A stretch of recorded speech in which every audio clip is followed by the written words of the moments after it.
Je veux louer le Seigneur ce matin. Alléluia. Alléluia. Qui veut louer le Seigneur avec nous? Qui veut danser? Alléluia. La Bible déclare que la joie du Seigneur est ma force. Alléluia. La joie du Seigneur est ma force. Alléluia. Alléluia. Qui veut louer le Seigneur cet après-midi? Alléluia.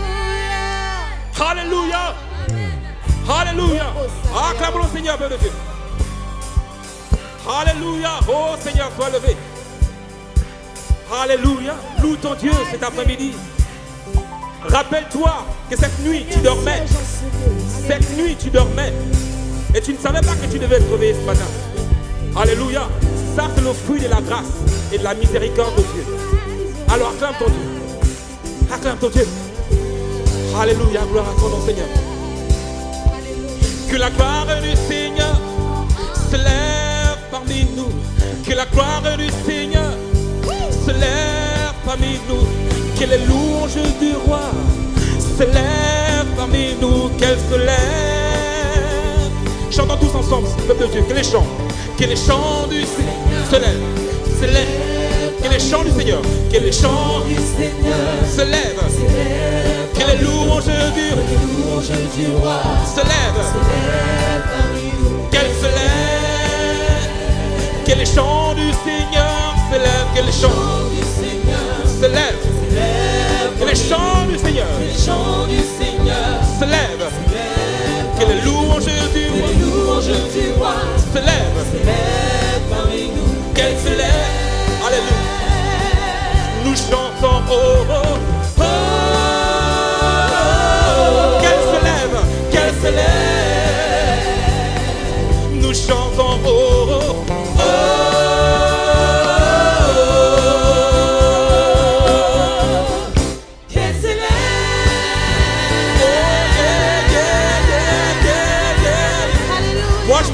Moi je me réjouis dans la présence de mon Dieu. Que la gloire du Seigneur se lève. Se lève. Je me réjouis. Que la gloire du Seigneur se lève. Que les louanges du roi se lèvent. Qu'elles se lèvent. Puis que les chants du Seigneur se lèvent. Que les chants du Seigneur se lèvent. Que les chants du Seigneur se lèvent. Que les louanges du roi se lèvent. Qu'elles se lèvent. Oh, nous chantons oh oh oh. Qu'elles se lèvent. Oh, nous chantons oh oh.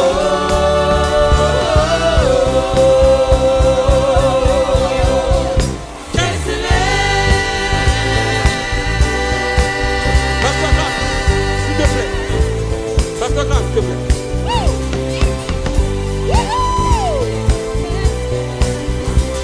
Est-ce que tu peux élever tes mains? Est-ce que tu peux élever tes mains et louer ton Dieu?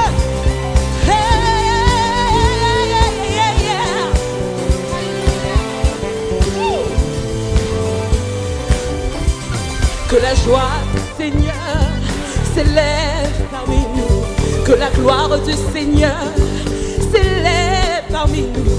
Que les louanges du roi s'élèvent parmi nous. Qu'elles s'élèvent. Que les chants du Seigneur s'élèvent parmi nous. Que les hymnes du Seigneur s'élèvent parmi nous. Que les louanges du roi s'élèvent parmi nous. Qu'elles s'élèvent. Oh, oh, oh, qu'elles s'élèvent. Oh,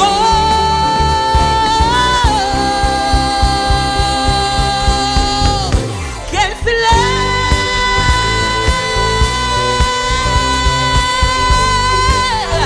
Alléluia, pousse un cri de joie.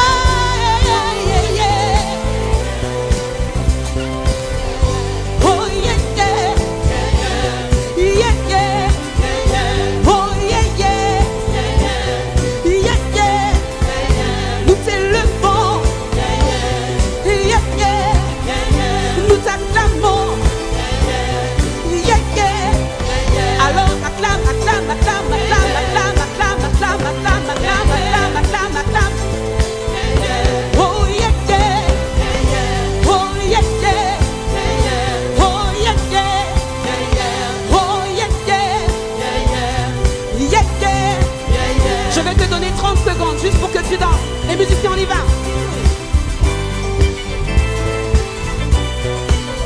Oh, yeah.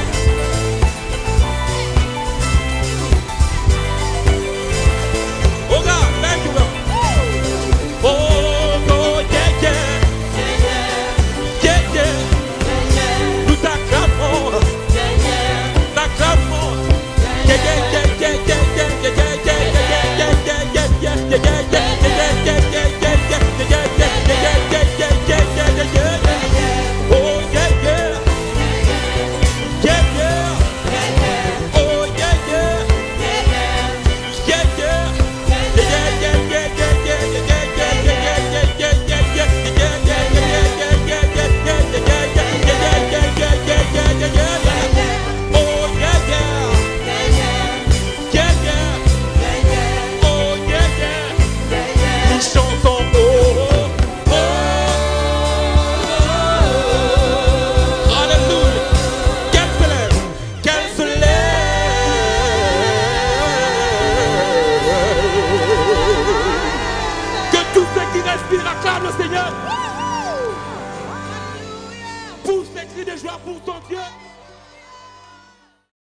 Et l'oméga, amen.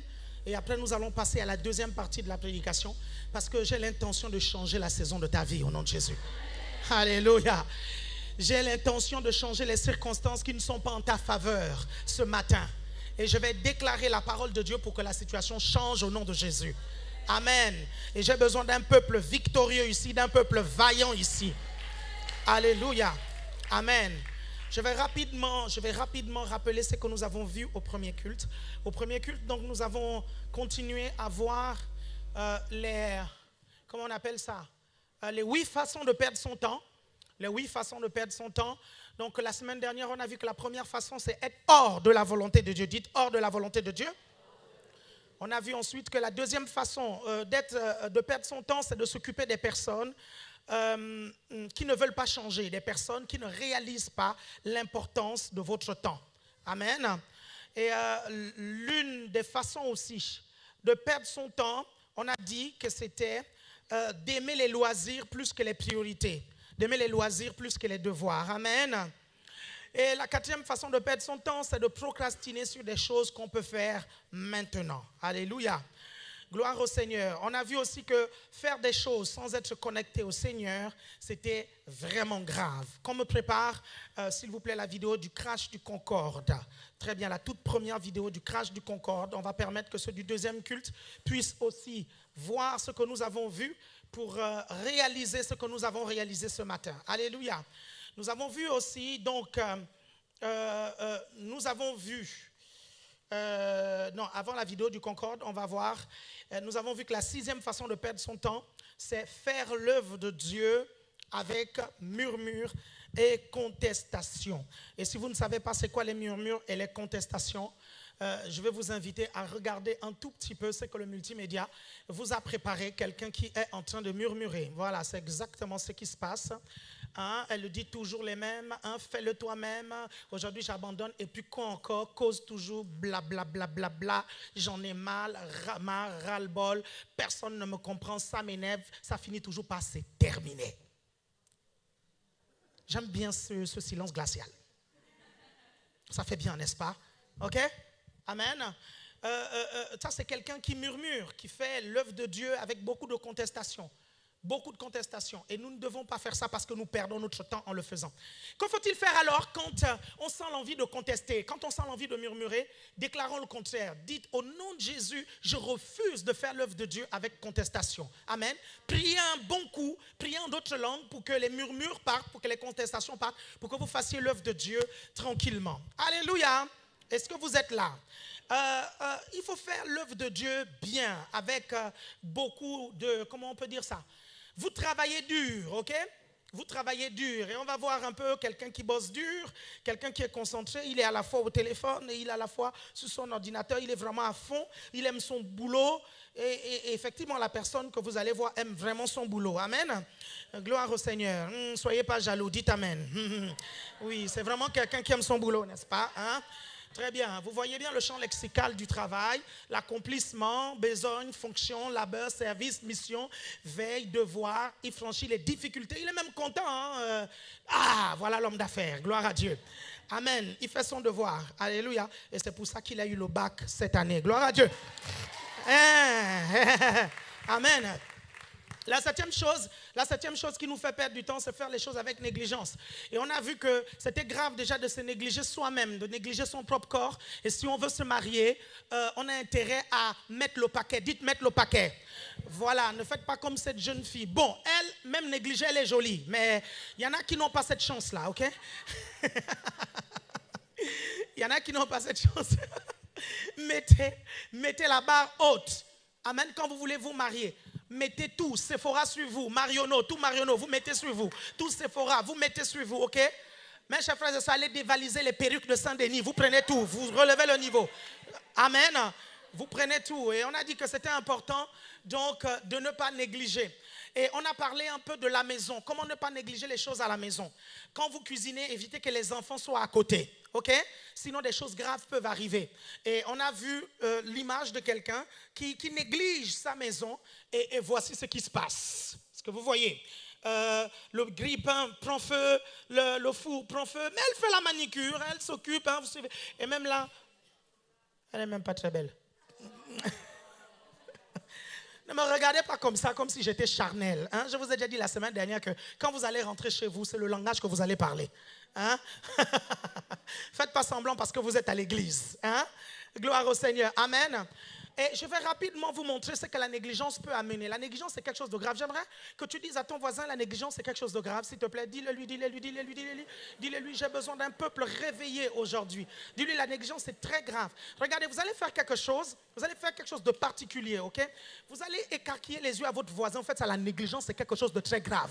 En fait, la négligence, c'est quelque chose de très grave, ok? Et si vous êtes africain, prenez votre accent africain quand vous dites ça. Si vous êtes entier, dites c'est très grave, très grave. Très grave, ok? Très grave, ok? Si vous êtes breton, prenez bien l'accent, allez prendre le R au fond. Dites c'est très grave, est-ce que vous comprenez?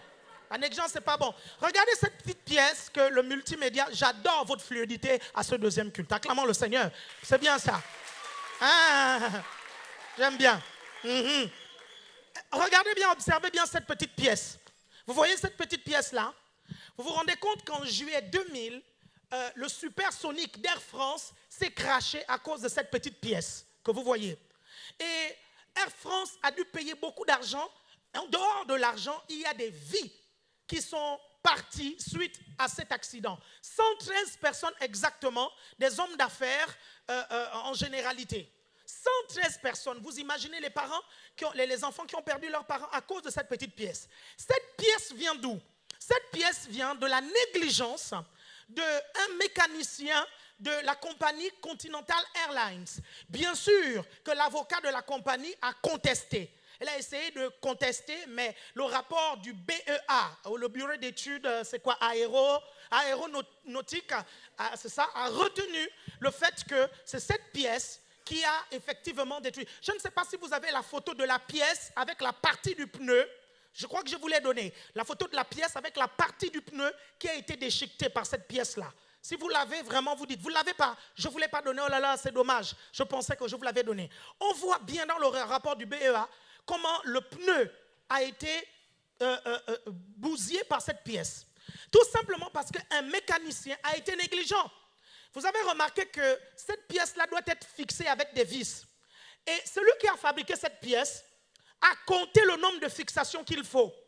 Ne pas mettre des vis, autant de vis que de trous, c'est de la négligence. Et peut-être que le mécanicien de Continental Airlines s'est dit, non, avec 3 vis, ça va tenir. Eh bien, il s'avère que ça n'a pas tenu. Parce que beaucoup d'entre nous, nous sommes souvent négligents comme ça. Non, je vais débrancher après. Non, 2 câbles, ça va aller. On arrive au culte, on se rend compte que le son passe que d'un seul côté. Ils ne comprennent pas pourquoi celui qui a fabriqué le câble Y a mis deux trucs devant. Est-ce que vous suivez? L'un pour la gauche, l'un pour la droite. Il dit non, avec un seul, ça va marcher. Et il ne comprend pas pourquoi quand il diffuse les vidéos, il y a une partie du son qui passe, une partie du son qui ne passe pas. Là, je suis en train de parler du multimédia, mais je peux parler aussi de vous-même à la maison. Est-ce que vous comprenez? Celui qui a fabriqué la voiture, il sait pourquoi il a dit qu'on ne roule pas une voiture en sous-régime. C'est lui qui a fabriqué la voiture. Il sait pourquoi. Il dit qu'après un nombre de kilomètres, on doit faire la vidange de la voiture. Toi, tu es exceptionnel. Toi, tu as une super voiture, quoi, qui roule sans vidange, quoi. C'est-à-dire, ça fait 3, 4, 5 ans que tu as la voiture. Tu la roules, ça fait déjà 180 000 kilomètres. Sur le tableau de bord, c'est marqué qu'il faut que tu fasses la vidange. Mais tu ne fais pas la vidange. Après, ton moteur s'est détruit. Et la réparation d'un moteur, ce n'est pas moins de 1 000 euros. Est-ce que vous suivez? Au départ, faire une vidange, c'était 50 euros. Tu te retrouves avec une panne de plus de 1 000, 2 000, 3 000 euros à cause d'une simple négligence. Est-ce que vous arrivez à me suivre? Voilà certains qui perdent leur emploi tout simplement parce qu'ils ont dépassé la vitesse limitée. De 10 km/h, on leur a enlevé les points et c'était les derniers points qui restaient. Est-ce que vous comprenez? La négligence, c'est quelque chose de grave. C'est tellement grave que j'ai montré une vidéo au premier culte parce que je veux éradiquer, je veux détruire, je veux mettre dehors, je veux écraser, déchiqueter, envoyer en enfer ce vilain défaut de négligence dans notre église. Dites amen 2 fois. Dites amen 2 fois. Je vous assure, je veux écraser et déchiqueter parce qu'il y a beaucoup de choses que nous faisons qui sont liées à la négligence. Et on ne se rend pas compte que c'est un défaut qui est grave. On ne se rend pas compte.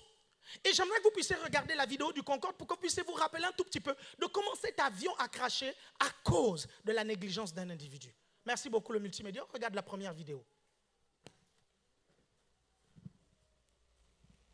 Le 25 juillet 2000 a lieu le crash du Concorde. C'est le premier accident d'un appareil de transport supersonique civil dans le monde. Ce jour-là, à 16h42, le vol Air France 4590 en partance pour New York amorce son décollage. Quelques secondes plus tard, le supersonique roule sur une lamelle de titane. Cette lamelle, perdue par un DC-10 de Continental Airlines quelques minutes auparavant, fait éclater un pneu. Les débris du pneu perforent un des réservoirs qui s'enflamme. À 16h43, l'avion décolle. Le moteur numéro 2 est coupé. Le moteur numéro 1 perd ensuite de la puissance. Puis, quelques secondes plus tard, les moteurs 3 et 4. Le Concorde se retourne et s'écrase sur un hôtel à Gonesse. L'accident a fait 113 morts. Vous pouvez enchaîner la deuxième vidéo. En vrai, là c'est une image de synthèse. Mais voici ce qui s'est passé en vrai. Des gens ont filmé et on a fait la compilation. On y va. Je mets bien la musique de fond aussi. J'aimais bien la musique de fond, voilà.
Acclamez le Seigneur pour ce que le multimédia a fait, ok?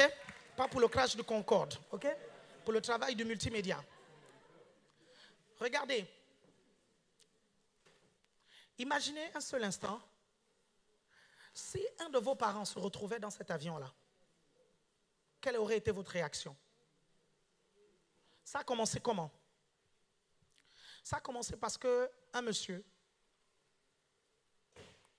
refusait d'éteindre la lumière derrière lui quand papa lui demandait d'éteindre la lumière ou quand maman lui demandait d'éteindre.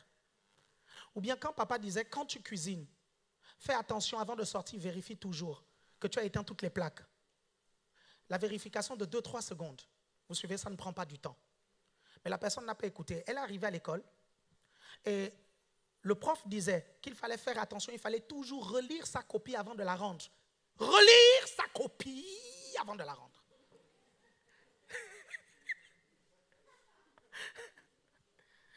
Tout à coup, il devint hystérique. Relire sa copie avant de la rendre. Et il ne relisait pas sa copie. Et il a eu son bac, peut-être qu'il a pompé, on ne sait pas, je ne sais pas. Il arrive à l'université, il a négligé, on lui a parlé, il n'écoutait pas. Il allait travailler. Et quand il allait travailler, il a trouvé du travail dans une compagnie aérienne, mécanicien d'avion. Vous suivez? Et il a mené la même négligence, parce que c'est la même personne. Hein. C'est la même personne. La même personne qui n'éteint pas la lumière à la maison. C'est la même. La même personne qui ne consulte pas ses comptes tous les jours. C'est la même. C'est la même. Arrivé là-bas, on met une pièce. Il faut la visser à plusieurs endroits. On la visse juste à quelques endroits parce qu'on se dit, non, ça tient, ça tient. Mais là, il est question d'un avion. Il est question d'un avion. Je ne sais pas si vous vous rendez compte de ça. Et malheureusement, ça, c'est comment on appelle ça, des défauts que nous voyons beaucoup à l'église. Et c'est la raison pour laquelle je dis, nous devons éradiquer ce vilain défaut. Si nous le faisons, l'église sera excellente.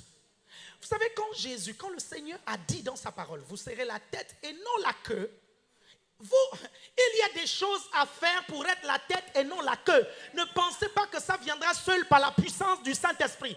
Quand le Saint-Esprit se manifeste, il utilise des matériaux que vous lui avez donnés. Pendant que je suis en train de parler, je vous parle avec mon intelligence, n'est-ce pas? Vous comprenez ça? Les quelques fautes que je vais faire vont révéler mes lacunes, n'est-ce pas? Et le Saint-Esprit va faire quoi de ces fautes-là? Est-ce que vous pensez que pendant que je suis en train de vous parler, le Saint-Esprit se saisit de ma bouche et il corrige la faute? Il utilise les matériaux que je lui ai donnés. Est-ce que vous comprenez ça? Lorsque deux verbes se suivent, le premier est conjugué, le second se met à l'infinitif. Il utilise ça. Est-ce que vous comprenez ça? Je ne sais pas si vous me suivez. Est-ce que vous me suivez? Il utilise les matériaux que nous lui donnons. Si je lui donne assez de versets bibliques, vous aurez des versets bibliques. Si je ne lui donne pas les versets bibliques, je vais tourner autour de Jean 3,16. Est-ce que vous comprenez ça? Premier dimanche, ouvrons nos Bibles dans Jean 3,16. On va parler car Dieu, je vous parle de Dieu. Dimanche d'après, Adonai, je vous parle d'Adonai. Dimanche, Jean 3,16, parce que c'est tout ce que j'ai comme matériel. Est-ce que vous arrivez à me comprendre? Vous devez investir dans votre personnalité. Dites investir dans ma personnalité. C'est pour ça que quand vous venez à l'ACER, on veut faire de vous des gens meilleurs. Est-ce que vous comprenez? Ne pensez pas que les choses vont se faire seulement comme ça par la puissance du Saint-Esprit. Même Jésus a fait les études. Et je vous l'ai toujours dit, je vous ai dit, Jésus a fait l'école. Ne me regardez pas comme si je vous apprenais quelque chose. Sinon, comment il a pu lire le livre d'Ésaïe? Lorsqu'on l'a trouvé à 12 ans, on l'a trouvé où? Dans le temple, mais avec qui? Des docteurs. Faisant quoi? Posant des questions. Le principe de l'apprentissage. Tu poses des questions de telle sorte qu'on te donne des réponses pour que ta connaissance grandisse. 3 jours dans le temple, là où il y avait la connaissance. Je ne sais pas si vous me comprenez. Est-ce que vous me suivez? Est-ce que vous me suivez? Vous êtes toujours avec moi? C'est la raison pour laquelle nous faisons tout. Nous faisons tout pour que vous soyez les meilleurs. Et c'est la raison pour laquelle on vous dit, vous ne pouvez pas aller à l'école tout simplement pour être le 120e de votre promotion. C'est pas ça, être la tête et non la queue. Est-ce que vous suivez? Et ça fait déjà un moment qu'on vous dit, il y a un kiff véritable dans le fait d'être premier de sa classe. Et si vous êtes à l'ACER et que vous n'avez jamais goûté au fait d'être premier de sa classe, je vous défie de l'être et vous allez vous rendre compte que le premier et le dernier n'ont pas le même statut dans la même classe. Ils n'ont pas le même statut même dans la cour d'école. Ils n'ont pas le même statut. Impossible. Est-ce que vous arrivez à me comprendre? Investir dans sa personnalité pour que vous deveniez des personnes meilleures. Nous sommes en train de parler de changer sa saison. Il y a certains d'entre vous, vous avez besoin de changer votre saison par la prière. D'autres, vous avez besoin de changer votre saison par la confession de la parole. Certains et la majorité a besoin de changer sa saison par le changement de ses habitudes. La grande majorité, la grande, ici là, la grande. Est-ce que vous arrivez à me suivre? Vous ne changez pas vos habitudes, vous aurez les mêmes résultats. Ne vous attendez pas à avoir une vie différente alors que vous faites les mêmes choses. Vous voulez avoir une vie différente, faites des choses différentes. Faites des choses qui changent littéralement vos habitudes en bien. Si tu as l'habitude de te lever à 11h, commence à te lever à 8h. Et tu te rendras compte. Et tu verras, tu vas expérimenter ça. Est-ce que vous arrivez à me suivre? Changer ses habitudes. Être le meilleur, même au travail. Donner le meilleur de soi-même au travail. Oui, au boulot, peu importe ce que tu fais. Le ménage, oui, tu peux donner le meilleur de toi-même au ménage. Est-ce que vous suivez? Parce que c'est comme ça que vient la promotion. La Bible dit vous serrez la tête et non la queue. Pas n'importe comment. Pas parce que le patron va recevoir une vision selon laquelle non, celui-là c'est ma fille ou celui-là c'est mon fils. Vas-y, promeut-le. Non. Il faut que tu changes d'habitude. Il faut que tu changes ta façon de faire les choses. Il faut que tu changes ton caractère. Dis, je change mon caractère. Il y a beaucoup de choses que vous avez fait fuir dans votre vie à cause de votre caractère. Écoutez-moi bien, votre caractère peut attirer des bonnes choses, vous suivez, ou repousser les bonnes choses. Votre caractère peut attirer aussi les mauvaises choses. Est-ce que vous arrivez à me comprendre? Vous devez investir parce qu'il faut que les choses changent. Dites, les choses doivent changer. Écoutez-moi bien, si vous avez prié, et que ça n'a pas marché, essaye de changer les habitudes. Essaye de changer les habitudes. Parce qu'en fait, la prière doit s'accompagner avec l'action. La Bible dit, la foi sans les œuvres, elle est morte. Est-ce que vous m'entendez? Ça fait 2 dimanches que nous parlons du temps et de l'importance du temps. Gérer son temps, réaliser l'importance de son temps, c'est tout simplement une décision à prendre. Et tu refuses qu'on te fasse perdre ton temps parce que ton temps a de la valeur. Et toute personne qui te fait perdre son temps, tu lui donnes un premier avertissement, tu lui donnes un deuxième avertissement. Si la personne n'écoute pas, tu l'oreilles définitivement de ta vie. Oui, je pèse bien mes mots, tu l'oreilles. Tu l'oreilles. Pourquoi? Parce que tes jours sur la terre sont comptés. Est-ce que tu comprends? Tes jours sur la terre sont comptés. Et je pèse bien mes mots, tu rayes. Est-ce que vous comprenez? La prochaine fois que la personne veut rentrer dans ta vie, tu peux lui faire passer un test. Est-ce que vous arrivez à me comprendre? Je suis en train de vous montrer des choses qui vont vous faire évoluer, qui vont vous faire prospérer, qui vont... Je ne sais pas si vous me comprenez. Est-ce que vous me suivez? Est-ce que vous me suivez attentivement? Si tu me suis, fais comme ceci, fais comme ceci, fais comme ceci, fais comme ceci, fais comme ceci. Mes chers frères et sœurs, dans 1 mois exactement ou dans 2 semaines, c'est la rentrée scolaire. Est-ce que vous comprenez ça? Et je déclare et je prophétise au nom de Jésus que ta saison change. Comme la saison de cette église a changé, vous comprenez, je déclare que ta saison aussi change au nom de Jésus. Je ne sais pas si vous me comprenez. Est-ce que vous arrivez à suivre que je suis en train de prophétiser la fin de la saison des découvertes? Est-ce que tu m'entends? Est-ce que tu entends que je suis en train de prophétiser la fin de la saison de tes dettes? Est-ce que tu comprends que je prophétise la fin de la saison du célibat au nom de Jésus? Je dis en fait que tu vas te réveiller l'année prochaine marié dans le nom de Jésus. Est-ce que vous... Et là ce soir il y en a qui vont aller dormir. Comme j'ai dit tu vas te réveiller, ce soir ils vont aller dormir. Et ils ne voudront pas se réveiller. Est-ce que vous suivez? Parce qu'ils veulent se lever mariés. Est-ce que vous suivez? Non, entre-temps il y a des choses à faire. Amen. Est-ce que vous me comprenez? Il y a l'augmentation de ses capacités physiques. Est-ce que vous suivez? Ça c'est important. Amen. S'il faut que tu travailles ta démarche, travaille là. Est-ce que tu comprends? Parce qu'on peut te choisir même à cause de ta démarche. Si tu as la démarche comme ça, change.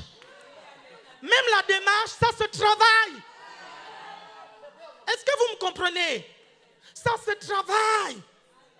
Tout ça se bosse. Est-ce que vous me suivez? Votre apparence, votre façon de parler, votre démarche, vos vêtements. Est-ce que vous comprenez? Tout se travaille.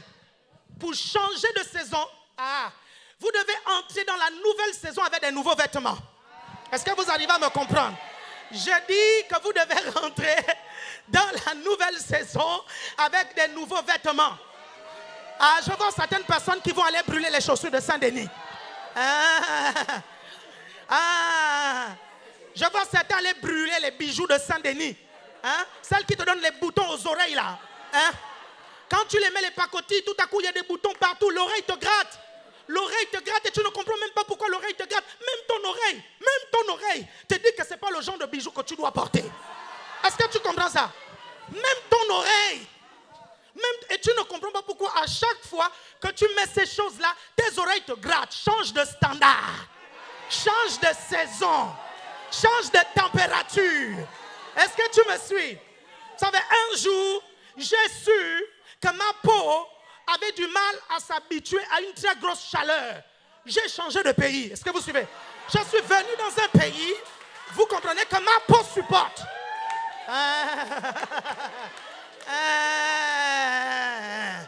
Est-ce que vous me comprenez, vous m'entendez? Il y a des moments, même votre peau vous dit, même votre peau vous dit que le chauffage de la maison, il faut le changer. Votre peau vous dit que la climatisation de la maison, il faut changer. Parfois même votre corps vous dit qu'il en a marre d'être dans l'appartement dans lequel vous êtes là. Est-ce que vous comprenez? C'est pour ça que je prophétise que vous allez changer d'appartement au nom de Jésus. Peu importe là où tu dors, je le déclare au nom de Jésus. Si tu dormais chez les gens, désormais c'est toi qui abriteras les gens. Au nom de Jésus-Christ. Je te le dis. Tous ceux qui se moquaient de toi vont être surpris parce qu'il y a un changement de saison dans ta vie, dans le nom de Jésus. Écoutez-moi bien, mes chers frères et sœurs, vous savez, quand on prêche la parole de Dieu, quand je parle comme ça, si je cite votre cas, dites Amen. Amen, c'est la façon de s'accaparer de ce que je dis. Est-ce que vous suivez? En fait, vous lambano, vous catalambano. Est-ce que vous me comprenez? Est-ce que vous me suivez? Est-ce que vous me suivez? Écoutez-moi bien, il y a des saisons et certains d'entre vous, vous êtes dans des saisons où à chaque fois on refuse vos cartes bleues. Même le banquier n'a plus confiance en vous, il vous donne des cartes bleues bizarres. Vous comprenez? Carte bleue à chaque fois que tu introduis, que ce soit dans une station, refusée. Est-ce que vous suivez? Et pourtant tu as 20 € dedans, hein, et tu demandes juste de payer 4 €, mais ça refuse. Est-ce que vous comprenez? Je dis c'est le banquier là lui-même qui va vous appeler pour changer votre carte. Dans le nom de Jésus. Je dis qu'il va changer votre carte. Est-ce que vous comprenez?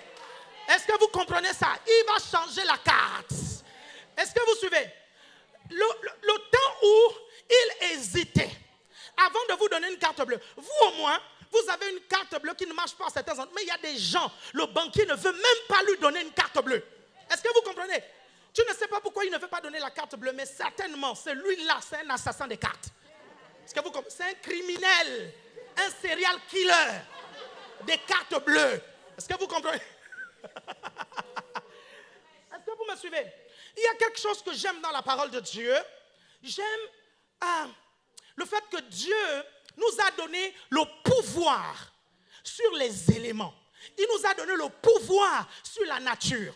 Il a dit à Dieu, il a dit à l'homme, multipliez-vous et dominez. Regardez, lorsque nous regardons la météo, généralement les gens parlent des aléas du temps. Les aléas du temps, c'est quoi? C'est-à-dire que vous avez prévu un barbecue, ce qui se passe, c'est qu'il pleut et ça vous embrouille tout. Vous avez prévu par exemple un pique-nique, il pleut et ça vous embrouille tout. Vous voulez faire un tournage vidéo, il y a trop de soleil qui viennent griller vos images. Ça, on appelle ça les aléas du temps. Est-ce que vous comprenez? Dieu, quand il va nous mettre sur la planète Terre, vous comprenez? Il sait que la nature à un moment donné sera rebelle. Donc s'il nous met dans la planète Terre ou sur la planète Terre sans le pouvoir de parler aux éléments et de changer les choses, ça veut dire que Dieu est injuste. C'est la raison pour laquelle quand il nous a mis sur la planète Terre, il a dit assujettissez-la et dominez-la. Regardez-moi bien, il ne vous a pas donné le pouvoir que sur les poissons, sur les bêtes, sur toutes ces choses. Il t'a donné le pouvoir sur les tempêtes. Il t'a donné le pouvoir sur les volcans. Il t'a donné le pouvoir sur la terre. Il t'a donné le pouvoir sur les éléments. Et je dis souvent que vous avez la puissance sur les éléments. La terre, l'eau, le feu. Je suis en train de dire que s'il y a un incendie dans ton quartier, tu peux dire on arrête au nom de Jésus. C'est ça que je suis en train de dire. Est-ce que vous suivez? C'est ça que je suis en train de dire. Et franchement, je bénis le Seigneur. Parce que Dieu nous a avantagés. Dieu nous a tout donné. Alléluia. Il ne nous a pas envoyés sur la terre comme des orphelins. Il ne nous a pas envoyés sur la terre sans nous équiper. Il ne nous a pas envoyés sur la terre sans nous donner de quoi vivre sur la terre. Il ne m'a pas envoyé ici pour être victime du temps et des circonstances. Certains chrétiens sont victimes de tout. Ils sont victimes de la pluie. Ils sont victimes de la neige. Ils sont victimes du temps. Mais ils sont aussi victimes des circonstances. Et ils pensent que les choses viennent juste comme ça. L'Éternel a donné et l'Éternel a repris. Et ils pensent être spirituels. Hein? Ils pensent être spirituels en faisant ça. Alors que Dieu nous a donné le pouvoir sur toutes ces choses-là. Est-ce que vous comprenez ça? Est-ce que vous comprenez ça? L'Éternel a enlevé. Lisez bien votre Bible. Lisez bien votre Bible. Quand quelqu'un meurt, ce n'est pas Dieu qui a pris. Donc arrêtez de dire ça. Les seules fois où Dieu a pris des gens, il les a pris vivants et ils ne sont pas morts. Non, lisez votre Bible. Non, lisez. Hein. Lisez. La Bible dit qu'il a pris Enoch. Est-ce que vous comprenez? Il était vivant. Jésus a été enlevé. Vous arrivez toujours à me suivre? Dis à ton voisin, suis attentivement. Il est en train de prêcher des choses qui vont te sauver la vie. Est-ce que vous me suivez? Il y a une histoire vraiment très intéressante C'est dans 1 Roi chapitre 17 du verset 1 au verset 13. 1 Roi chapitre 17 du verset 1 au verset 13. Ah, ça va être bien. Dites, ça va être bien aujourd'hui. Dites, je sens l'onction de Dieu ici. Faites, je sens l'onction de Dieu partout. Dites, je la sens tout autour de moi. Je sens l'onction pour changer mes circonstances au nom de Jésus. Est-ce que vous comprenez? Parce que l'onction est là pour un but. L'onction n'est pas là juste pour te donner des guidi-guidi. Est-ce que vous suivez? Quand tu ressens une onction, c'est là pour un but. Si tu ne connais pas le but, c'est que l'onction est là pour la restauration de ton âme. Si tu ne connais pas le but, c'est que l'onction est en train de s'attaquer à quelque chose dans ton corps dont tu n'es même pas au courant. Si tu ne connais pas le but, c'est que l'onction est là pour t'équiper par rapport à une circonstance future que tu vas affronter. Je ne sais pas si vous comprenez ou bien je dis trop vite. Je vous ai dit les raisons pour lesquelles l'onction peut être là dans votre vie, n'est-ce pas? Est-ce que vous me suivez? La Bible nous dit que Élie, déjà Jacques chapitre 5 à partir du verset 17. Jacques chapitre 5 à partir du verset 17. Si vous voulez que je prêche, dis pasteur prêche. Si vous voulez que je déroule tout. Amen. Je ne t'entends pas Mardoché. Si tu veux que je prêche, demande-moi de prêcher. Oh voilà, c'est très bien. Gloire à Dieu. Jacques chapitre 5 du verset 17 au verset 18. Vous devez comprendre la différence qu'il y a entre la prédication et l'enseignement. L'enseignement, c'est expliquer pour établir les bases de la foi. La prédication, c'est proclamer pour réveiller la foi. Chacun d'entre vous ici, vous venez avec un problème. Et vous avez besoin que je réveille votre foi pour affronter ce problème-là. Regardez-moi bien, quand vous êtes petit, on vous montre déjà même qu'étant petit, vous allez rencontrer des problèmes. Regardez, à l'école primaire, qu'est-ce qu'on vous apprend d'abord à résoudre en premier? Les problèmes. Parce qu'on sait que dans la vie, vous allez avoir des problèmes. Et chacun d'entre vous ici, vous avez certainement un défi et un problème. Et vous avez besoin que je réveille votre foi pour affronter ce problème au nom de Jésus et changer la saison de ta vie. Est-ce que vous me comprenez? Est-ce que vous m'entendez? Si vous n'avez pas de problème, j'aimerais vous dire que les gens autour de vous ont des problèmes. Alors changez la saison des gens qui sont autour de vous. Amen. J'ai l'impression que le pays syriaque n'a pas de problème. Tu vas changer. Alléluia. Alléluia. La saison dans ton pays, parce qu'il y a beaucoup de problèmes là-bas. Vous êtes avec moi? Regardez, la Bible dit, et ça j'aime trop ce passage. Élie était un homme de la même nature que nous. Pourquoi la Bible nous précise ça? La Bible précise ça parce que le pasteur Alain Patrick est un homme de la même nature que vous. Parce que le pasteur Grace est une femme de la même nature que vous. Parce que le pasteur Paulette, c'est une femme de la même nature que vous, ainsi que le pasteur Isaac, tous les leaders ici. Ils sont de la même nature. Pourquoi je vous dis ça? Pour que vous arrêtiez de dire, non, toi c'est parce que tu es pasteur. Toi c'est parce que tu es responsable. Toi c'est parce que tu es Nous sommes de la même nature. Et nous avons reçu le même Saint-Esprit. Est-ce que vous comprenez? Nous avons été baptisés par le même esprit.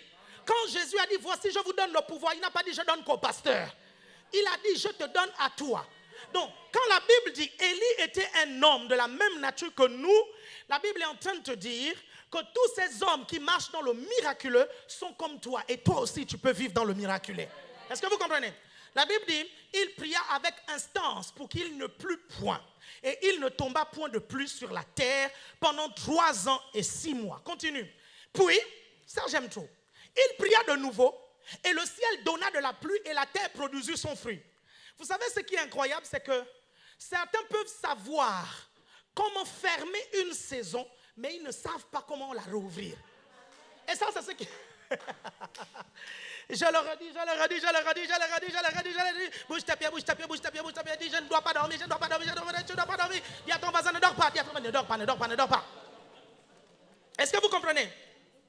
Fermer une saison pour la rouvrir ou ouvrir une autre. Parce qu'effectivement, quand vous voyez l'histoire d'Élie le Tishbite, la façon dont il va fermer le ciel, c'est vraiment incroyable. Hein? C'est incroyable. La façon dont il va fermer. Et quand il va ouvrir aussi, c'est incroyable. Regardez déjà comment il ferme. En fait, le pays est tout simplement dans la désobéissance. Et Dieu veut imposer un réveil en Israël. Et pour ça, il faut qu'une crise économique soit provoquée. Et cette crise économique, parce qu'effectivement, lorsqu'il y a des crises économiques, les gens se tournent un peu plus vers Dieu. Est-ce que vous arrivez à me comprendre? Pourquoi? Parce qu'ils vont essayer, ils vont avoir des limites, et là, ils vont se tourner vers Dieu. Élie va déclarer, et c'est l'un des rares prophètes quand vous lisez 1 Roi chapitre 17 du verset 1 au verset 13, c'est lui qui dit, à partir de maintenant, il n'y aura pas de pluie. Et il ne dit pas au nom de l'Éternel. Il ne dit même pas au nom de Jésus. Je ne sais pas si vous m'entendez. Hein? Nous aujourd'hui on dit au nom de Jésus, mais à l'époque les prophètes disaient au nom de l'Éternel. Il dit, il n'y aura pas de pluie, sinon à ma parole. C'est-à-dire, il dit à partir de maintenant, la pluie s'arrête. Et tant que je ne parlerai pas sur cette pluie-là, elle ne va pas retomber. Je ne sais pas si vous imaginez le degré de puissance de la personne. Il dit, sinon à ma parole, il dit, c'est moi qui vais dire. Vous savez, il a tellement correctement fermé le ciel qu'après 3 ans et demi pour faire revenir la pluie, même lui-même il a galéré dans la prière. Lisez, hein? C'était tellement bien fermé qu'il a dû intercéder et prier dur pour faire retomber la pluie et pour faire changer la saison. Pourquoi je vous parle de changer de saison? Vous savez, en Afrique, notamment au Gabon, il y a 4 saisons. Il y a la saison sèche, il y a la saison de pluie, il y a la petite saison sèche et il y a la petite saison de pluie. Ok? C'est tout. Mais je bénis le Seigneur, que ça vous fasse rire, gloire à Dieu, ok? C'est tout. Grande saison sèche, grande saison de pluie, petite saison sèche, petite saison de pluie. C'est tout, on ne complique pas. On n'a pas beaucoup de noms, les printemps, les automnes, on ne complique pas. C'est tout. C'est sec, c'est sec. On dit saison sec, c'est tout. Pas, voilà, grand et petit, c'est tout. Hein? Il n'y a pas de printemps, automne, hiver. L'autre temps là, c'est quoi? Été. C'est la saison sèche. Été quoi? Été quoi? Quand tu parles à tes parents, parle là de saison sèche. Tu dis là, actuellement, on est dans la saison sèche. Est-ce que vous me comprenez? Et il a pu changer. Un homme de Dieu. Un homme de Dieu. Élie dit, sinon à ma parole. Un homme de Dieu, en prononçant une parole dans votre vie, il peut changer de saison. La saison, c'est quoi? La saison, c'est la température spirituelle qu'il fait dans votre environnement. C'est le climat spirituel, la saison. Est-ce que vous comprenez? La saison, ce sont les entités en mouvement ou pas en mouvement. Quand vous êtes dans la bonne saison, les anges sont en mouvement. Quand vous êtes dans la mauvaise saison, ce sont les démons qui sont en mouvement. Est-ce que vous comprenez que si la saison dans le monde spirituel est détenue par des entités spirituelles, vous comprenez pourquoi on a le pouvoir de changer une saison dans la vie de quelqu'un? Il suffit que nous parlions à l'entité concernée. Est-ce que vous comprenez ça? La saison de la pauvreté, on la stoppe en parlant aux démons de pauvreté. Est-ce que vous entendez ça? Est-ce que vous me comprenez? Vous parlez et vous changez les choses. Écoutez-moi bien, il dit sinon à ma parole. Et il y avait des rois, hein, que le roi soit d'accord ou pas d'accord, si Élie n'a pas parlé, la pluie ne se débloque pas. Est-ce que vous m'entendez? Que les économistes soient d'accord ou pas d'accord, si Élie n'a pas parlé, ça ne s'ouvre pas. Est-ce que vous arrivez à comprendre ça? Dieu va suspendre la température spirituelle, la saison de toute une nation dans la bouche d'un seul homme. Des millions de personnes. Et quand vous lisez Jacques, vous comprenez pourquoi Élie avait autant de puissance. La Bible dit qu'il priait avec instance. Et la Bible va dire, la prière fervente du juste a une grande efficacité. La prière puissante, la prière déterminée, la prière insistante, la prière où parfois tu passes des nuits entières. Tu ne dis que la même chose. Est-ce que vous comprenez? Dans le monde physique, peut-être que ça signifie quelque chose, mais toi, dans l'esprit, tu sais que tu changes de choses quand tu dis la même chose. Est-ce que vous arrivez à me comprendre? Être des hommes spirituels, être des hommes de prière pour pouvoir changer complètement la température. Amen. Amen. Regardez, on va lire rapidement 1 Roi chapitre 17, du verset 1 au verset 13. Le gars, quand la saison va changer, Dieu va lui demander d'aller voir une veuve. Dit la veuve de Sarepta. Et il va dire, va chez une veuve. Là-bas, j'ai ordonné une veuve de te nourrir. Ok? Vous êtes en train de vous demander si on va faire la deuxième partie de la prédication. En fait, j'ai enchaîné. Ok. Pas chanter tout à l'heure. Ok? J'ai enchaîné. Qui s'est rendu compte que j'avais déjà enchaîné? Ok. Qui me connaît assez pour se rendre compte que j'avais déjà enchaîné? Gloire à Dieu. Les autres, vous apprendrez à me connaître. Ok? Ok? Connaissons, cherchons à connaître notre pasteur. Dieu va dire à Élie, écoutez-moi attentivement. Hein? Dieu dira à Élie, va à Sarepta parce que là-bas, j'ai ordonné à une veuve de te nourrir. Le gars arrive à Sarepta, il y a la famine, il va voir une veuve. Dieu lui a bien dit que j'ai ordonné, c'est-à-dire j'ai parlé à une veuve de te nourrir.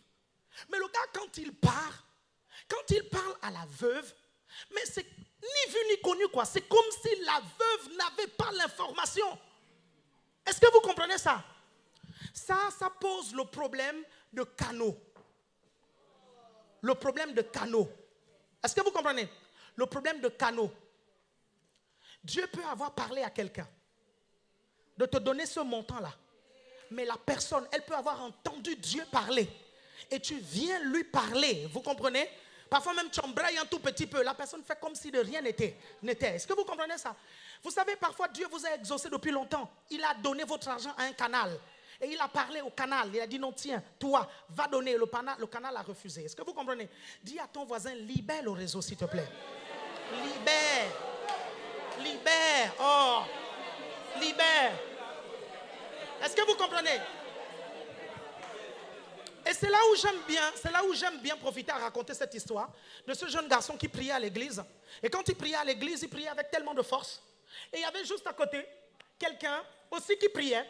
C'était un jeune homme d'affaires. Et à côté, il y avait aussi un jeune homme. Mais lui, il était broke. Vous comprenez? Il était fauché. Et il devait payer 15 € sa chambre.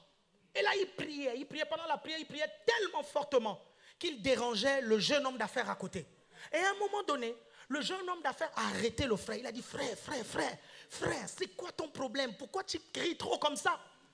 Et c'est comme ça que le frère dit, j'ai besoin de 15 €. Sinon, demain, là, mon propriétaire va me mettre dehors. J'ai une chambre et je la paye à 15 €. Machin. Et le jeune homme d'affaires a fait rentrer la main dans la poche. Il a retiré 10 000 francs CFA, l'équivalent de 15 €. Il a donné au jeune homme pauvre. Il a dit, tiens, prends les 15 € et s'il te plaît, libère le réseau. Est-ce que tu comprends? Libère. Est-ce que vous comprenez ça? Très souvent, le canal est à côté de toi. Je dis le canal.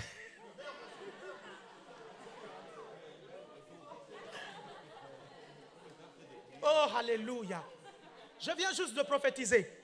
Je suis en train de dire que même si actuellement tes comptes sont vides, Dieu fait de toi un canal maintenant. Dieu remplit tes comptes. Est-ce que tu comprends? Et tu deviens un canal, une source de bénédiction. C'est ce que je viens de dire là maintenant. Est-ce que vous m'entendez? Quel que soit l'état de tes comptes, Dieu va assez te donner. Il va te donner tellement que tu seras un canal au nom de Jésus. Fini la saison où tu demandais. Voici la saison où tu donnes au nom de Jésus. Fini la saison où tu empruntais. Voici la saison où tu prêtes au nom de Jésus. Fini cette saison dans le nom de Jésus-Christ de Nazareth. Est-ce que vous m'entendez? Ça, ce sont des beaux... mon Dieu.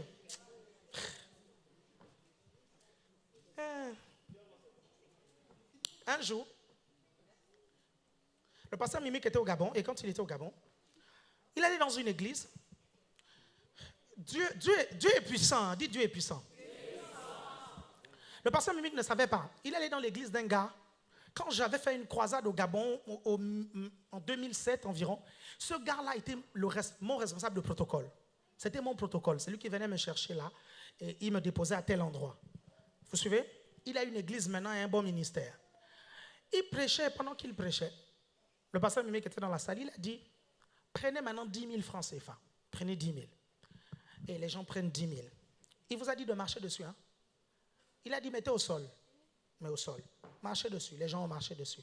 Après, il a dit quoi? Il a dit, venez mettre dans la corbeille, non? Il a dit, comme par hasard. Et après, il a dit, merci Daphné, les autres n'ont pas compris. En fait, Régine, le pasteur s'en fout, même le billet sale, il prend. Il a mis dans la corbeille. Bon, je sais que des personnes comme Kevin, comme Christelle, ils veulent la suite de l'histoire parce que c'est peut-être la partie la plus édifiante. Le reste, ça ne les intéresse pas. Ok, si vous voulez que je continue, dis continue. Et donc, il a mis dans la corbeille. Et quand il a mis dans la corbeille, moi, je ne savais pas que le dimanche, il avait fait ça. Vous comprenez? Je ne savais pas que le dimanche, il avait fait ça. Mais il y a une chose que je savais. C'est qu'il avait fait un accident et il avait besoin d'argent. Vous suivez? Et le Saint-Esprit m'a touché, je lui ai envoyé ça. Quand je lui ai envoyé ça, il me dit, pasteur, c'est incroyable. Je dis pourquoi? Il dit, parce que hier, j'étais à l'église. Et l'homme de Dieu a dit que les 10 000 que vous avez dans la poche là, donnez-les, vous allez voir ce qui va se passer dans la semaine. Je ne sais pas si vous comprenez, hein? Je ne sais pas si vous voyez ce que je suis en train de vous dire. Est-ce que vous comprenez ça? Vous savez, parfois, et c'est ça qui s'est passé avec la veuve de Sarepta. Pour que le miracle se produise, elle a dû faire l'offrande de la farine. Et pourtant, c'est tout ce qui lui restait. Est-ce que vous comprenez ça? Et la farine a déclenché un miracle qui a fait en sorte que plus rien ne stoppe dans sa maison. Au moment où il y avait la crise économique, les gens étaient à découvert, les gens avaient des problèmes. Cette femme ne manquait de rien parce qu'elle a semé. Est-ce que vous arrivez à comprendre? Je viens de vous donner une deuxième clé pour changer une saison. La première clé, changer une saison, changer des habitudes. Deuxième clé, changer une saison, déclarer. Troisième clé, changer une saison, prier. Quatrième clé, changer une saison, semer. Vous êtes toujours avec moi? Est-ce que vous me suivez? Et arrêter la pluie et remettre la pluie, on dirait que c'est quelque chose de facile. Dites c'est facile. Je ne sais pas si Marina se rappelle, nous étions au Gabon et on était dans un champ. Et on avait fait un champ, hein, parce qu'on voulait cultiver des choses pour vendre. Okay. C'était le groupe de jeunes. Et là, la pluie a commencé à tomber. Et quand la pluie a commencé à tomber, j'avais enseigné aux jeunes que nous avions autorité sur les serpents, sur les scorpions, sur toute la puissance de l'ennemi. Que nous avions autorité aussi sur les éléments. Et je leur ai dit, écoutez, maintenant là, on va tester que vous avez autorité sur la pluie. La pluie a commencé à tomber. Et j'ai demandé aux jeunes d'étendre leurs mains comme ça, vers le ciel. Ils ont étendu la main vers le ciel. Je leur ai dit, allez, parlez à la pluie. Dites à la pluie maintenant de s'arrêter. Ils ont tous fait, ils ont parlé à la pluie. La pluie s'est arrêtée instantanément. Les nuages se sont dissipés et un soleil est venu. Je dis bien instantanément, pas le miracle qui vient après 3 jours. Je dis bien instantanément. Est-ce que vous comprenez? Et ces jeunes ont dit, oh mon Dieu, gloire à Dieu, ça marche. Et c'est la raison pour laquelle je dis souvent, quand tu vis en Afrique équatoriale, si tu ne sais pas arrêter la pluie, tu es mal barré, parce que la pluie peut tomber à n'importe quel moment et te mouiller. Si tu vis en Bretagne, c'est pareil. Tu dois être capable d'arrêter la pluie. Et c'est la raison pour laquelle je pense que c'est facile d'arrêter la pluie. Mais il y a une chose plus difficile à faire. C'est stopper le temps. Alléluia. Vous savez, le temps est déterminé par la course de la terre sur le soleil. Mais il y a un homme qui a réussi à faire ça. Cet homme s'appelle Josué. Est-ce que vous comprenez? Regardez, cette histoire que je vais vous inviter à noter. Dis à ton voisin, note. Dis-lui ça. Si tu es Camerounais, dis note. Si tu es entier, dis note. Vous suivez? Hein? Si tu es français, dis note. Hein? Note. Et vous savez, quand les chanteries chantent, toute la gloire te revient. Toute. Parle bien. Toute. Je ne sais pas pourquoi. Toute la gloire te revient. Tu en es digne. Pourquoi ils font ça? C'est quoi qui fait ça? Ah, c'est Marisa, hein? Toute la gloire te revienne. Hein? Toute la gloire. Amen. Vous êtes toujours avec moi? Faites comme ceci si vous êtes avec moi.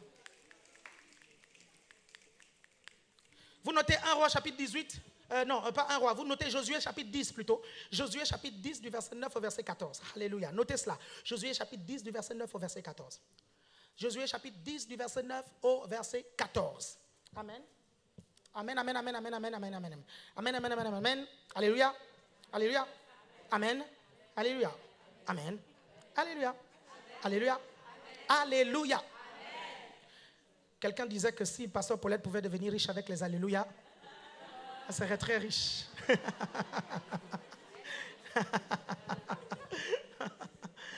Alléluia.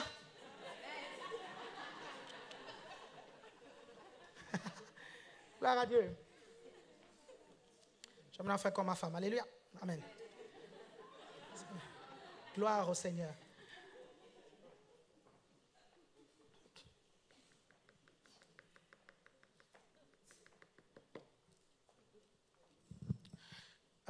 Une société qui était sous-traitante de la NASA devait faire un travail pour la NASA.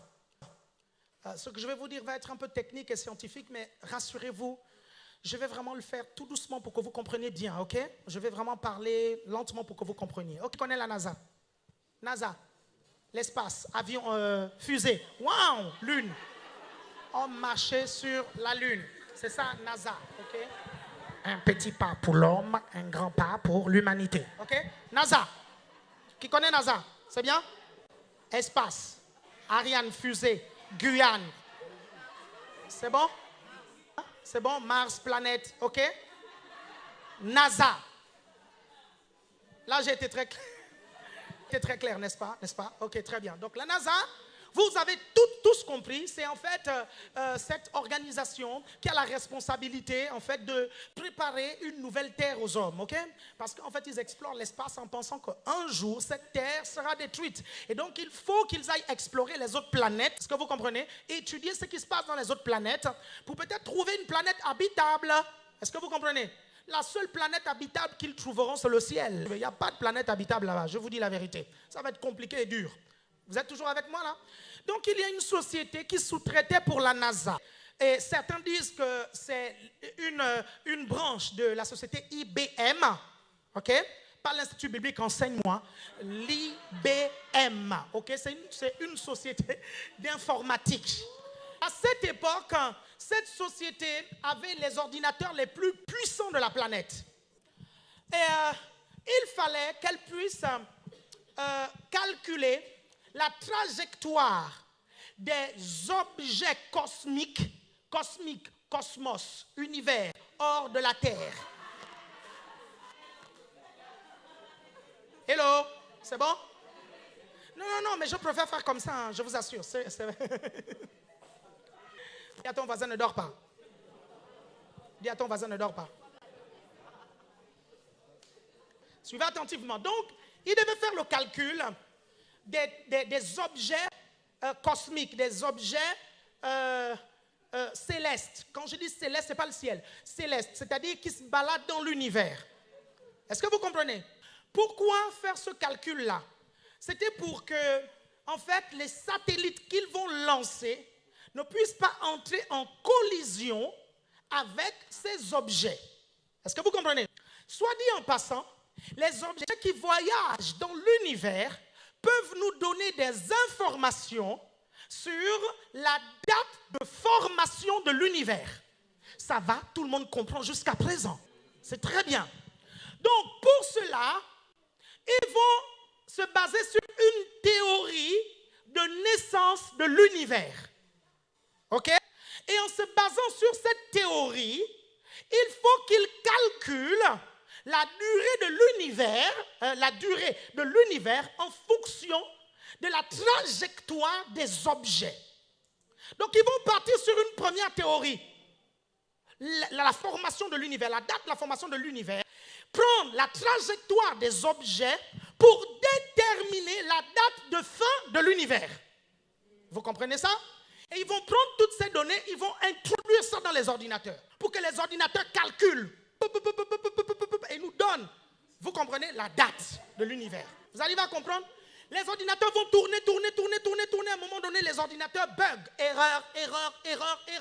Et on appelle tous les techniciens d'IBM, on appelle les ingénieurs pour savoir pourquoi l'ordinateur bug. Et pourtant, les éléments qu'on a donnés sont exacts, mais pourquoi l'ordinateur bug? Et là, les techniciens disent, il y a un problème. Il manque un jour dans l'histoire de la Terre. Vous comprenez ça? Ils disent, il manque un jour dans l'histoire de la Terre. Et là, il y a un jeune ingénieur qui va venir, va dire, attendez, quand j'étais à l'école du dimanche, Dieu merci pour l'école du dimanche, on m'a raconté une histoire où un homme appelé Josué a stoppé la course du soleil, ou du moins a stoppé la course de la terre autour du soleil. Tous ses collègues se sont mis à rire et ils ont pris la Bible. Ils ont pris Josué chapitre 10 et ils ont commencé à lire. Qu'est-ce qui se passe dans Josué chapitre 10? Dans Josué chapitre 10, les Juifs, les Israélites vont marcher toute la nuit pour combattre leurs ennemis et ils veulent en fait comme tendre une embuscade, prendre leurs ennemis au réveil. Est-ce que vous suivez? Le problème c'est quoi? C'est que les Israélites vont arriver à un moment donné où le jour commence à se lever. Vous suivez? Le soleil commence à se lever, à un moment où on aperçoit bien le soleil et soit bien la lune. Est-ce que vous suivez ça? Si le jour se levait, ça n'allait pas être à l'avantage des Israélites. il fallait 12 heures supplémentaires, ou du moins il fallait 23 heures et 20 minutes supplémentaires pour que les Israélites puissent remporter cette bataille. Est-ce que vous êtes toujours avec moi? Est-ce que vous me suivez toujours? C'est comme ça qu'à un moment donné, Josué s'est dit, mais purée, le temps ne joue pas en notre faveur. Mais on fait comment? Je vais faire comment? Josué se rappelle de ce que Moïse lui a dit, de ce que Dieu lui a dit. Nul ne tiendra devant toi. Rien ne tiendra devant toi. Il va dire, soleil, arrête-toi là. Et lune, stoppe-toi à cet endroit. La Bible nous dit, vous comprenez, que le soleil s'est arrêté. Nous savons tous scientifiquement que c'est la Terre qui a arrêté sa course autour du soleil. Vous comprenez? La Bible va nous dire que pendant 23 heures et 20 minutes, Josué va combattre les soldats, les ennemis, vous comprenez? Et la Bible va nous dire qu'un phénomène incroyable va se produire. Un phénomène incroyable va se produire. C'est qu'en fait, pendant que la Terre stoppe sa révolution autour du soleil, il y a des grêlons, des pierres qui vont tomber sur les soldats. Est-ce que vous comprenez ça? Est-ce que vous comprenez ça? Et il y a un truc incroyable, un phénomène incroyable. C'est que les pierres là qui vont tomber, les grêlons là qui vont tomber, ne tomberont que sur les ennemis des Juifs et pas sur les Juifs. Vous comprenez ça? Ah, je prophétise que les pierres là ne tombent que sur tes ennemis au nom de Jésus. Est-ce que vous me suivez? C'est quelque chose d'incroyable. Et c'est ce qui amène certains scientifiques à dire ceci. En fait, il y a une seule chose qui peut ralentir la course de la Terre autour du Soleil. C'est le passage d'une comète, une très grosse comète. Est-ce que vous comprenez? Le passage d'un grand engin, est-ce que vous comprenez? Céleste. Quand cet engin-là passe à côté de la Terre, vous comprenez? La course de la Terre autour du Soleil se ralentit. Est-ce que vous suivez? C'est la raison pour laquelle, vous savez, Dieu empêche que des gros objets qui peuvent heurter la Terre viennent heurter la Terre. Est-ce que vous suivez?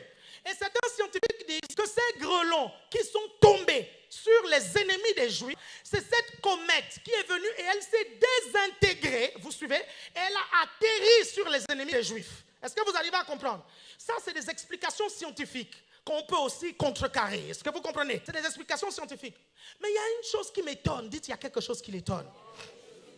En principe, scientifiquement, si la Terre arrête de tourner autour du Soleil, tous les objets d'ici se mettent en apesanteur. Je ne sais pas.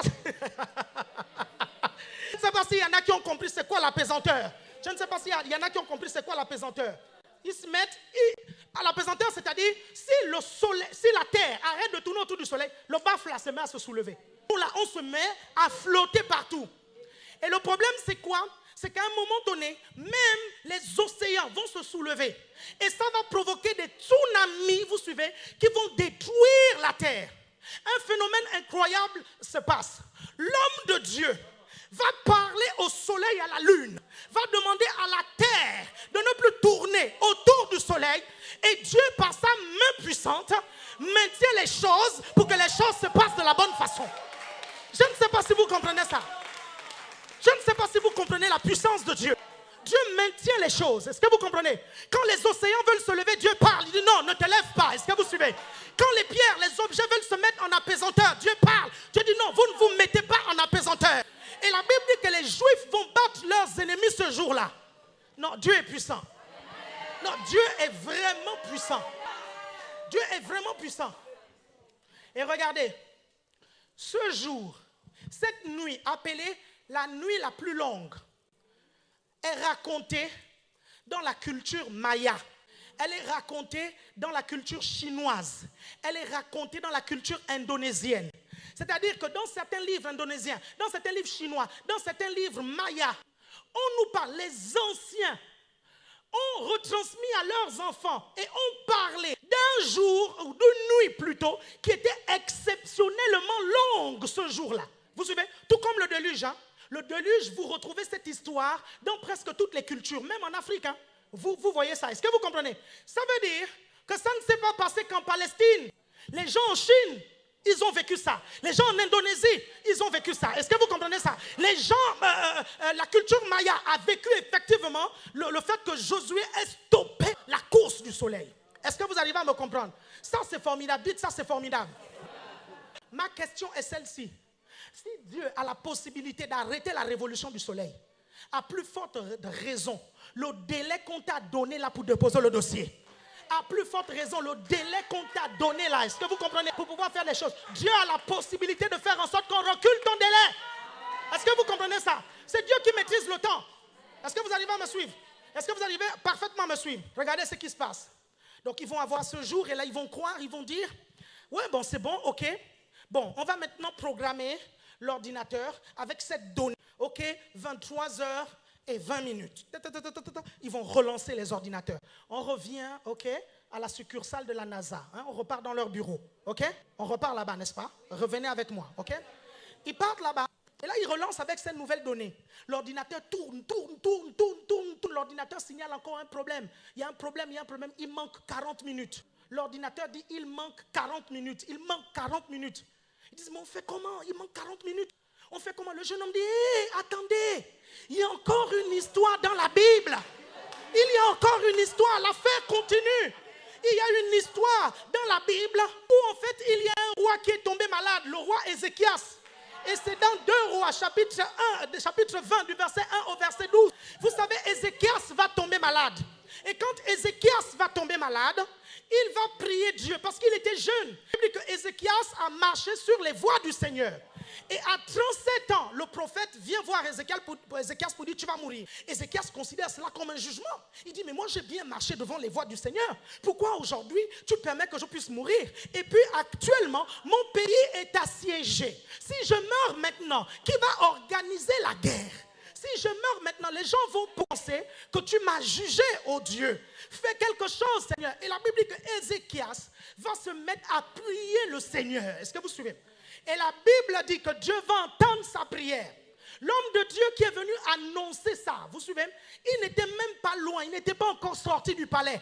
Dieu a parlé au même homme de Dieu. Le même homme de Dieu qui a dit que tu vas mourir. Dieu peut lui parler et dire qu'il va changer la donne. Est-ce que vous comprenez ça? Dieu peut changer les choses. Est-ce que vous comprenez? Et là, l'homme de Dieu, et c'est pour ça que certains chrétiens, ils sont là, ils disent non, mais comment Dieu dit une chose, après il se contredit. Il ne se contredit pas, il est Dieu. Il décide ce qu'il veut. Tu n'as pas compris ça? Il est Dieu. Est-ce que vous arrivez à me comprendre? Et là, pendant que le prophète Ésaïe est en train de partir, il entend Dieu qui lui parle, qui lui dit, va lui dire qu'il va vivre. Ah, d'accord, il obéit tout simplement. Il n'a pas dit, non, mais attends, sinon il va dire que je suis un faux prophète. Tout à l'heure, j'ai d'abord dit qu'il allait mourir. Comment je vais encore aller dire qu'il va vivre? Il va penser que je ne suis pas ferme. Quand l'Éternel parle, il parle une seule fois. Le oui, c'est le oui de l'Éternel. Le non, c'est le non de l'Éternel. Est-ce que vous suivez? Il n'a pas dit ça. Il est tout simplement reparti. Il est allé voir le roi. Il a dit, oh roi, Dieu a entendu tes cris. Dieu a entendu tes prières. Et là, Ézéchias, le roi, dit à Ésaïe, ok, quelle est la preuve? Quelle est la preuve que Dieu a entendu ma prière? Alléluia, tu as le droit de demander la preuve. Alléluia, tu as le droit de demander la confirmation. Tu as le droit de le signe. Tu as le droit de demander le miracle. Est-ce que vous... Je dis que vous avez le droit. Lorsque Thomas a demandé de mettre les doigts dans les mains de Jésus, Jésus n'a pas refusé de lui donner les mains. Jésus a donné les mains. Que vous comprenez ça? Tu as le droit de demander la confirmation, la confirmation. Je ne sais pas si vous me suivez. Et là, le prophète va dire, voici le cadran solaire. Je vais prier pour que l'ombre du soleil, c'était leur façon de compter l'heure, c'était comme leur montre. C'est comme si en fait il disait, je vais prier pour que l'horloge puisse reculer. Mais ça c'était l'ombre. C'est-à-dire ce n'était pas un mécanisme, c'était l'ombre du soleil qui devait reculer ou avancer. Et là, Ésaïe dit, écoute, je vais prier pour que l'ombre puisse avancer. Ok? Et Ézéchias dit, non, c'est trop facile pour que l'homme puisse avancer. Dites, c'est trop facile. On va dire que le temps est passé très vite, n'est-ce pas? Est-ce que vous suivez? Il dit, non, je ne veux pas avoir eu l'impression que le temps est passé très vite. On va faire quelque chose. Tu vas me faire gagner 40 minutes dans ma quai et tu vas reculer le soleil. Tu vas demander au soleil, à l'ombre, de reculer de 40 degrés. Est-ce que vous comprenez? Non, de 10 degrés plutôt. Tu vas demander au soleil de reculer de 10 degrés. La Bible dit que le prophète a prié pour que le soleil puisse reculer de 10 degrés. Quand vous faites le calcul, 1 degré, c'est 4 minutes. Est-ce que vous comprenez? Donc si le soleil a reculé de 10 degrés, ça veut dire que le soleil, vous comprenez? Ça veut dire que la journée, vous comprenez, a perdu 40 minutes. Est-ce que vous suivez? Et quand il repart dans les Écritures, vous voyez que quand on parle du soleil qui s'est arrêté, vous suivez, avec Josué, la Bible dit que le soleil s'est arrêté presque un jour, c'est-à-dire 23 minutes, 20 secondes, et les 40 minutes, c'était avec Ézéchias. Et là, ils ont introduit cette nouvelle donnée. Les ordinateurs ont tourné. L'ordinateur a marqué validé. Voici le jour qui manquait. Je ne sais pas si vous me suivez. L'ordinateur a validé. Voici le jour qui manquait. Et cette histoire-là, vous savez, certains sous-traitants de la NASA prennent en compte cette histoire. Est-ce que vous suivez? Pour faire certains calculs. Ils se rendent compte que la Terre, à un moment donné, dans l'univers, vous suivez, a stoppé sa course autour du soleil. Est-ce que vous me suivez? Si Dieu peut arrêter la révolution de la Terre autour du soleil, qu'en est-il du délai que les médecins t'ont donné? Les médecins ont dit il te reste 3 mois à vivre. Mais moi je déclare au nom de Jésus qu'il te reste des dizaines d'années à vivre. Est-ce que vous comprenez? Je suis tellement un homme de foi que je vous prophétise des années, des centaines d'années. Alléluia. Faites comme ceci, faites comme ceci, faites comme ceci, faites comme ceci. On va se lever quelques instants. Levons-nous quelques instants. Gloire à Dieu. Fais-moi le vent. Alléluia, alléluia, alléluia. Alléluia, tu es seul. Nous t'adorons, Seigneur. Nous t'adorons, Seigneur. Alléluia, alléluia. Alléluia. Élève ta voix et adore. Élève ta voix et adore ton Dieu. Alléluia, alléluia. Oh Seigneur, toi seul es digne de recevoir notre adoration, Seigneur. Alléluia.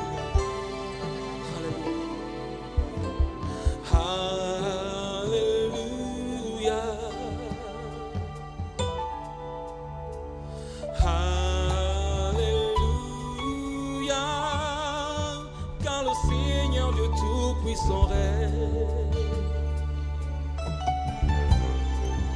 Alléluia, alléluia,